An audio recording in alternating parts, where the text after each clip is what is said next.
Hello everyone. आज की recipe गाय के ही दूध, गाय के ही घी और गाय के ही मावे से बनकर तैयार होगी। ये इतने सॉफ्ट बनकर तैयार होंगे कि मुंह में रखते से ही घुल जाए, हाथ लगाने से ही टूट जाए। रुई जैसे मुलायम सॉफ्ट सॉफ्ट हमारे सूजी के लड्डू।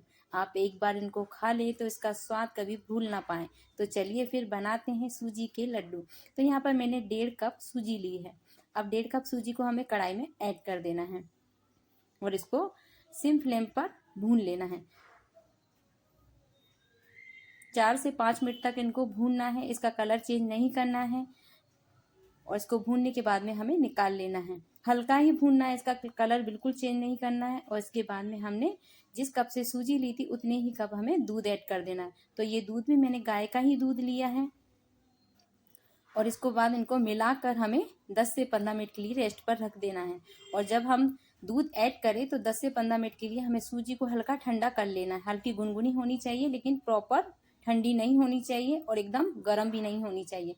इसके बाद में मैंने जो घर का बना ही मावा है ना, वो लिया है। तो आप देख सकते हैं, आप कलर से ही इसकी पहचान कर सकते हैं कि ये घर का बना मावा है और गाय के दूध से ही बना हुआ है। ये मैंने 3 से 4 दिन की मलाई और दूध को मिलाकर बनाया है। और इसमें घी भी देखो, आप रिलीज देख सकते हैं कि घी भी कितना प्रॉपरली रिलीज हो रहा है। मतलब घी आपको दिख रहा है उसमें कि घी कितना सारा है, क्योंकि हमने मलाई डाली ना, इसलिए उसमें घी दिख रहा है। तो आप देख सकते हैं हमारे परफेक्टली मावा बनकर तैयार हो गया। और यहाँ पर मैंने कुछ ड्राई फ्रूट ले लिए हैं। और इसके बाद में हमारा घी, अब हमने ना 60 ml घी लिया है और घी को हल्का गर्म हो जाने देना है। इसके बाद में हमने क्या करना है, जो हमने ड्राई फ्रूट चॉप करके रखे थे ना, उनको ऐड कर देना है। इसके बाद में थोड़ा सा भूनने के बाद में हमने किशमिश ऐड कर दी है और किशमिश हल्की सी फूलने लगे। इसके बाद में हमें गैस की फ्लेम को ऑफ कर देना है और हमें क्या करना है, सारे ड्राई फ्रूट्स थे ना, उनको निकाल लेना है इस तरीके से। और जो हमारा बचा हुआ घी है, उसी में हमने जो सूजी ने रखी थी ना दूध में मिक्स करके, वो भी इसमें ऐड कर देना है। और इसके बाद में हमें सूजी को भी मीडियम टू लो फ्लेम पर भून लेना है। ज़्यादातर हमें लो फ्लेम पर ही भूनना है।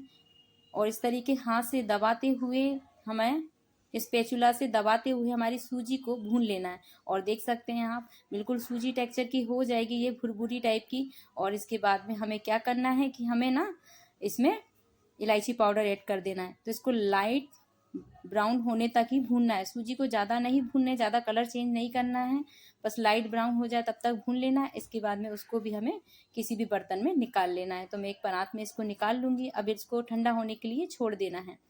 और यहाँ पर मैंने चीनी ऐड कर दी है।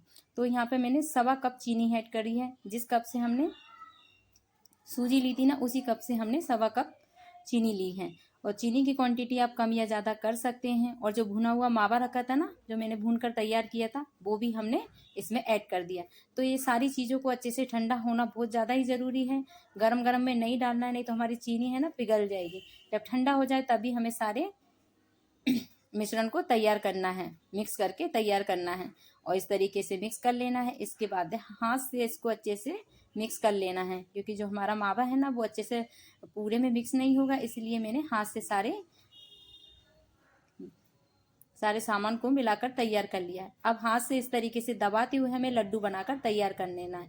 गोल गोल घुमाते हुए, गोल गोल, कितने सुंदर लड्डू हमारे बनकर तैयार हो गए। इसमें कितना प्रॉपरली घी दिख रहा है। और घी भी हमने गाय का ही दूध का लिया था। तो गाय के दूध, गाय का घी और गाय का ही मावे से मैंने ये लड्डू बनाकर तैयार किए हैं।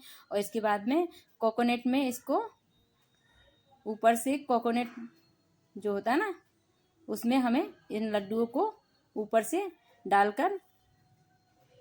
देना है, जिससे कि ऊपर से दिखने में हमारे अच्छे लगे।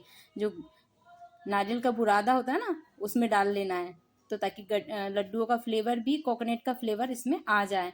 आप चाहें तो इसमें केसर फ्लेवर भी ऐड कर सकते हैं।